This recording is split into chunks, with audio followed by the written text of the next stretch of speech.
E quero aproveitar então a minha intervenção hoje para desmistificar algumas ideias políticas que têm ocupado uma parte significativa do nosso debate público.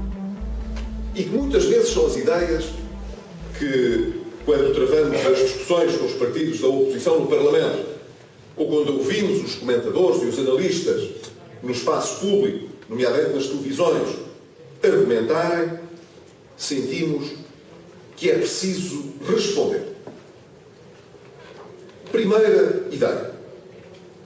Só estamos na situação em que estamos e só pedimos ajuda externa porque o PEC 4 apresentado pelo anterior governo foi chumbado.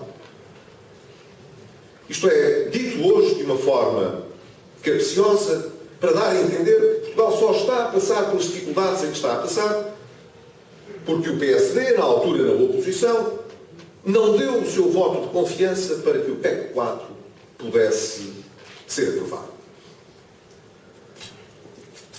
A razão por que o PEC 4 chumbou foi porque todos os outros que o antecederam falharam. E porque o governo que o apresentou não tinha já, em termos externos, qualquer credibilidade para evitar o pedido de assistência financeira. Quero que isto fique muito claro. O anterior governo beneficiou, do lado do PSD, de um apoio inequívoco para que todas as medidas necessárias a evitar um pedido de assistência financeira pudessem ser adotadas.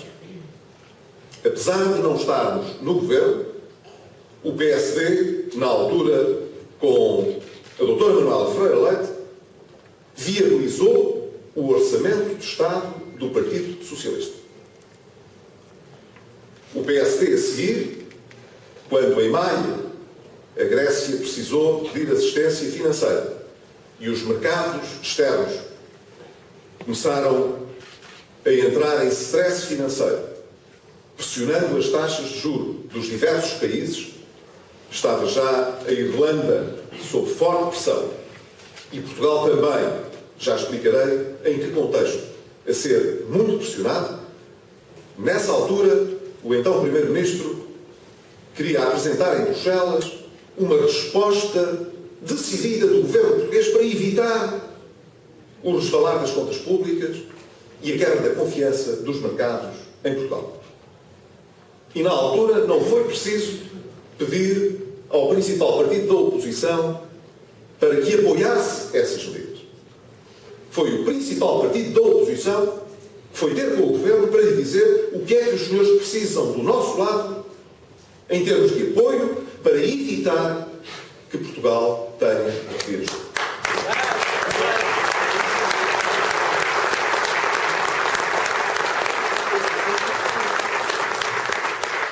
E o contraste com o que se passa hoje.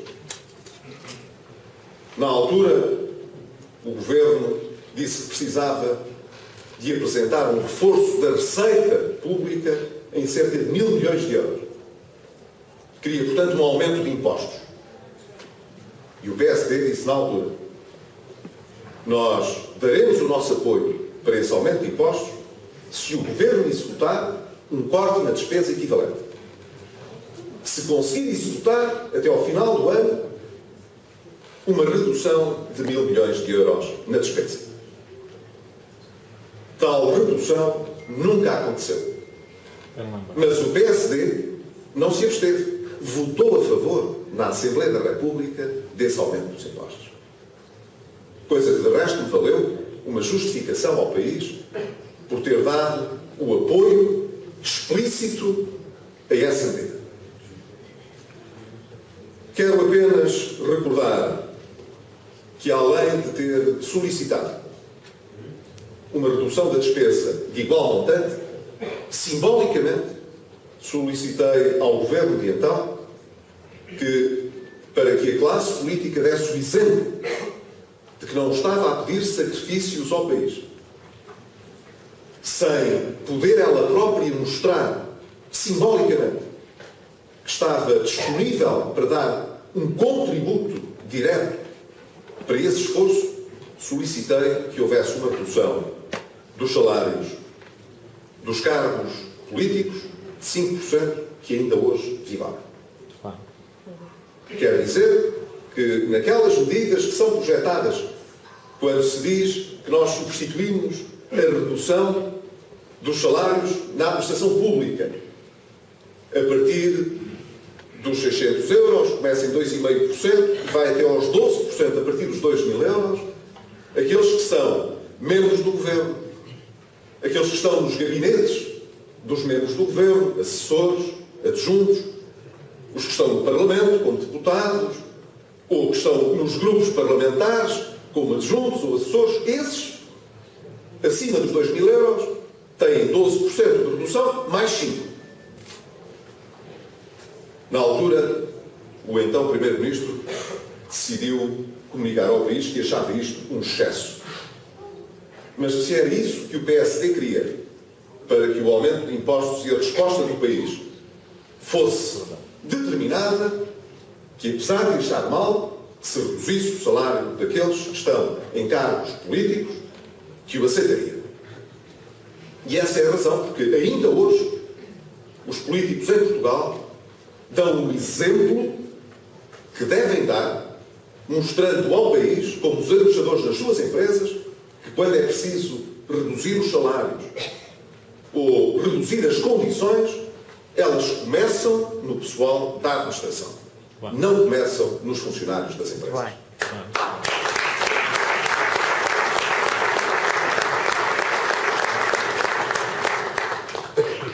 Deixem-me apenas concluir este tópico dizendo o seguinte. Em 2009, tivemos eleições em Portugal. O governo de então, que tinha maioria absoluta, decidiu, porque havia uma crise económica, baixar o IVA e aumentar os salários dos funcionários públicos.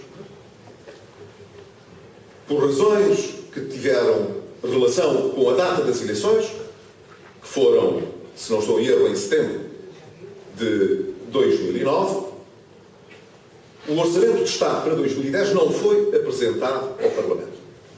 E, portanto, não foi apresentado ao país para as eleições. Esse Orçamento de Estado só apareceu em janeiro de 2010. Nessa altura, o Orçamento de Estado confirmava uma previsão para o déficit do país em 2009 de 9,3%. O déficit previsto quando o orçamento foi aprovado era de 2,2%. O Partido Socialista apresentou um orçamento cujo déficit se previa que fosse de 2,2%. Um ano depois, o próprio governo do Partido Socialista confirmava que a previsão era que esse déficit seria de 9,3%. De facto, foi de 10,2%. Eu só recordo isto porque as nossas índices, as nossas taxas de juros a 10 anos das obrigações do Tesouro, passado um mês, começaram a disparar. E até ali tinham tido um comportamento muito próximo das espanholas e das italianas, e a partir dali começaram a disparar, a ficar muito próximas das da Irlanda, que era o país que estava a ficar sob pressão depois de saber que a Grécia precisava de ajuda. E foi assim que em menos de 3 meses ficou a saber que se a Irlanda precisasse de ajuda, a seguir Portugal precisaria de ajuda. Porque já não conseguia financiar-se a 10 anos. As suas taxas de juros estavam a colar às da Irlanda, que estava a precisar de ajuda. Na verdade, muitas instituições externas, até ao final do ano de 2010, disseram que Portugal iria precisar de ajuda externa. Na verdade, o Banco Central Europeu, a partir de maio de 2010, começou a apoiar, direta e indiretamente, as taxas de juros portuguesas, na medida em que aceitou, da parte de bancos que iam aos leilões da dívida pública e que depois iam entregar os títulos comprados ao Banco Central Europeu, cerca de 23 mil milhões de euros em títulos do Tesouro português. E foi às compras em mercado secundário para evitar que as nossas taxas de juros subissem mais. e comprou também mais de 20 mil milhões de euros de obrigações do Tesouro Português. Deixem-me dar, portanto, uma nota bem impressiva de qual era a nossa situação em 2011. O governo português tinha conseguido que o BCE, direta e indiretamente, financiasse a nossa economia em quase 50 mil milhões de euros, que é mais de 2/3 daquilo que representou o nosso programa de assistência económica e financeira. Em menos de um ano, nós, em 2011, acabámos por receber, através do programa de assistência, cerca de 31 mil milhões de euros. Alguém acredita que, com PEC ou sem PEC, Portugal conseguiria, em 2011, levantar mais 31 mil milhões de euros para poder solver os seus compromissos? Ninguém. Em primeiro lugar, porque já não havia nenhum banco nacional, porque os internacionais já não vinham aos leilões de dívida, não havia nenhum banco nacional que tomasse dívida pública. Os banqueiros, de resto, disseram publicamente.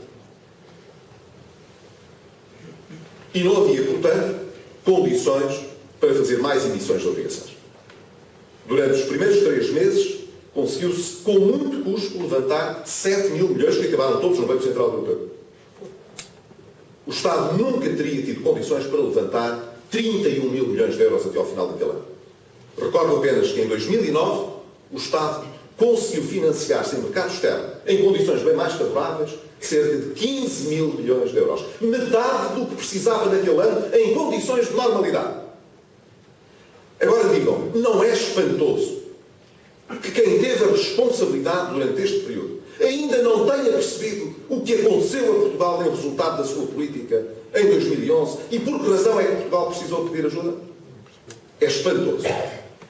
Mas eu não creio que os portugueses estejam disponíveis para que a história possa ser reescrita nos termos em que hoje os socialistas o querem fazer.